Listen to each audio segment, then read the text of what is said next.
Bonjour à tous. Alors aujourd'hui je suis avec Daphné qui est naturopathe et qui m'accompagne pendant un certain temps à la maison parce qu'on a beaucoup de projets en commun. Et d'ailleurs, je vous invite, si cela vous intéresse, à cliquer en dessous de la vidéo pour avoir des vidéos gratuites sur la formation que l'on propose. Donc il y a le module 1 qui est offert, allez-y, c'est gratuit.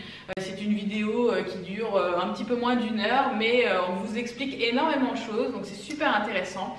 Et aujourd'hui, on voulait vous offrir aussi une autre vidéo et on voulait parler d'un problème qu'on rencontre beaucoup, nous les femmes, c'est on a tout le temps faim. Pourquoi est-ce que j'ai tout le temps faim? Quel problème? Est-ce que c'est parce que je suis une femme? Est-ce que c'est pourquoi j'ai faim? Ouais, et alors déjà, c'est pas un problème, c'est pas normal d'avoir tout le temps faim. Il faut bien se rendre compte de ça et il faut pas culpabiliser de ça non plus. Parce que normalement, on n'est pas fait pour avoir faim, surtout pas en fait à l'heure où on est aujourd'hui en fait. C'est clair, avec la profusion de nourriture qu'on a, souvent c'est même l'inverse, on devrait être content d'avoir à manger, d'être rassasié. Mais on se retrouve avec des troubles du comportement alimentaire. Et ça, c'est une vidéo qu'on vous fera après, plus tard, parce que c'est une vidéo à part entière. On ne peut pas parler des troubles du comportement dans celle-ci parce que ça va être trop long. Mais on va juste vite fait vous parler et vous expliquer pourquoi on a tout le temps faim et pourquoi on tombe dans ce cercle vicieux d'avoir tout le temps la dalle et puis de ne pas savoir comment faire pour se rassasier. Oui, c'est surtout ça le problème, c'est qu'on finit par manger des tas et des tas de choses.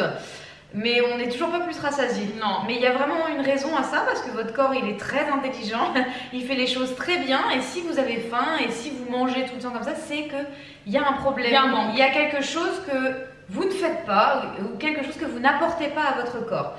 Donc nous on va vous expliquer en gros les 3 facteurs qui feraient que vous avez toujours faim. Voilà. Alors en premier, souvent on va dire que ça va être le manque de micronutriments. Souvent, on va avoir une alimentation qui va être trop industrielle, trop raffinée, et donc on va ingurgiter des calories complètement vides. Et c'est pour ça que notre corps va réclamer quelque chose et va avoir faim, parce qu'on va avoir une alimentation qui va être complètement dénaturée. Donc ça, c'est la première des choses. Et donc pour remédier à ça, il va falloir mettre beaucoup plus d'aliments riches, de céréales complètes, semi-complètes, de fruits, de légumes, de bons gras, de viande, de poissons, d'œufs, etc. Donc après, avoir une alimentation beaucoup plus riche en micronutriments, pourquoi pas des jus verts par exemple, des jus d'herbe. Voilà, ça pourrait être la première des raisons pour laquelle on a tout le temps faim.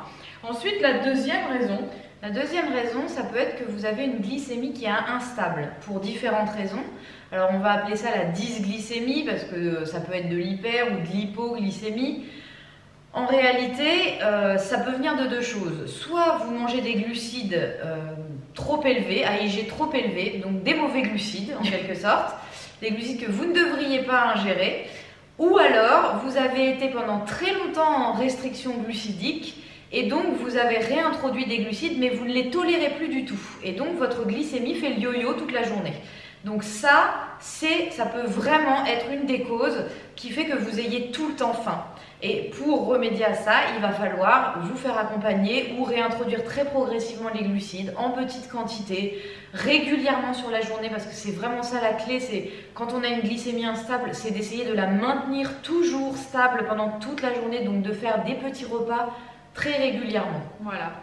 Et surtout choisir ses glucides. C'est-à-dire que si dès le matin, on prend une bombe de sucre avec un petit déjeuner avec jus d'orange, pain au chocolat, lait, céréales hyper sucrées, là on a une bombe de sucre dès le matin et ce qui va se passer, c'est qu'on va avoir un énorme coup de pompe parce que forcément, on va avoir un pic de glycémie qui va être super élevé et qui va redescendre vraiment très très bas et ça va être très dur de le remonter et à chaque fois on va tomber dans ce cercle vicieux de je mange beaucoup de sucre et après je suis complètement fatiguée, je suis dans les chaussettes, il me refaut du sucre pour remonter et je redescends et je remonte et je redescends et c'est des montagnes russes toute la journée. Et c'est des montagnes russes toute la journée et la glycémie elle est complètement instable et c'est là où on perturbe beaucoup la glycémie et surtout à ce moment-là qu'on va prendre du gras, qu'on va faire de la graisse, etc., etc. Donc là, tomber dans ce cercle vicieux là, surtout pas.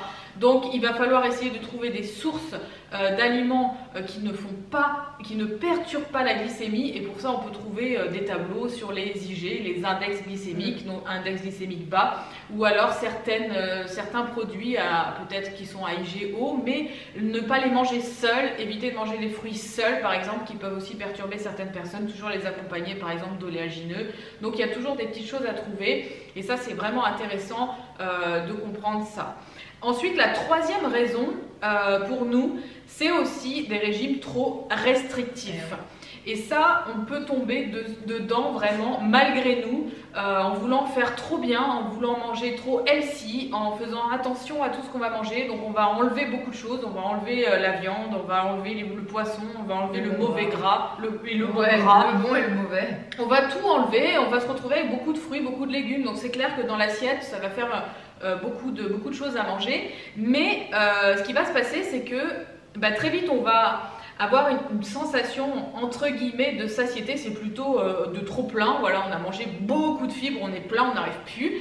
Mais par contre derrière, on aura toujours cette sensation de faim, et toutes les heures, toutes les 2 heures, ça va se réveiller, on va avoir de nouveau faim, et puis ça va, voilà, sans arrêt. Oui, mais vous ne pourrez jamais vous rassasier avec des légumes qui sont gorgés d'eau et qui ne vous apportent aucun macronutriment, parce que pour le coup là, vous aurez vos micronutriments. Si vous digérez bien en plus, parce qu'il faut encore avoir un système digestif solide, mais vous n'aurez pas du tout vos macronutriments, et donc il les cherchera, le corps les cherchera automatiquement. Jusqu'à ce qu'il les trouve. Jusqu'à ce qu'il les trouve, et en général c'est là où on tombe dans les calories dans les pots de beurre de cacahuète. Oui, voilà, c'est ça. Ce qui s'appelle le syndrome beurre de cacahuète. Voilà. Si vous commencez à manger des purées d'oléagineux et que vous commencez à en manger une, puis deux, puis... Non, là c'est que vous manquez de macronutriments. Ouais, c'est qu'il y a quelque chose. Donc on vous conseille de revoir vos assiettes. C'est que vous manquez certainement aussi de calories. Ouais. Donc c'est super important de savoir à peu près où on en est au niveau de ces calories, et puis si on a un bon rapport de macronutriments, donc macro, protéines, lipides, glucides, de trouver quand même un équilibre là-dedans, et c'est super important. Donc nous, c'est ce qu'on travaille aussi avec les personnes qu'on accompagne dans les coachings, parce que parfois on est un peu perdu, on se dit je mange super bien, je mange super healthy, mais par contre je comprends pas, je continue soit à prendre du poids, soit à perdre du poids, et puis j'arrive pas à progresser au niveau sportif, je suis tout le temps fatiguée du matin au soir, et j'ai des pathologies digestives. Forcément manger des fibres toute la journée, des végétaux toute la journée, à un moment donné ça coince forcément, et donc on ressent tout le temps la faim, et à un moment donné on n'y arrive plus. Donc voilà. Et surtout, votre faim, elle va perturber aussi vos humeurs, parce que quand on a faim, on n'est pas dans son état normal. Donc vous épuisez votre corps, et en plus vous devenez irritable. Donc la meilleure des choses, nourrissez-vous correctement. Voilà. Apportez tout ce dont votre corps a besoin. Donc voilà pour ce problème de faim. J'ai tout le temps faim, donc ce n'est pas une fatalité. Il faut juste trouver la raison pour laquelle. Donc on vous a donné les 3 raisons qui pourraient être le fait d'avoir faim tout le temps. Et puis maintenant, à vous d'aller voir si tout va bien dans votre assiette et dans votre alimentation.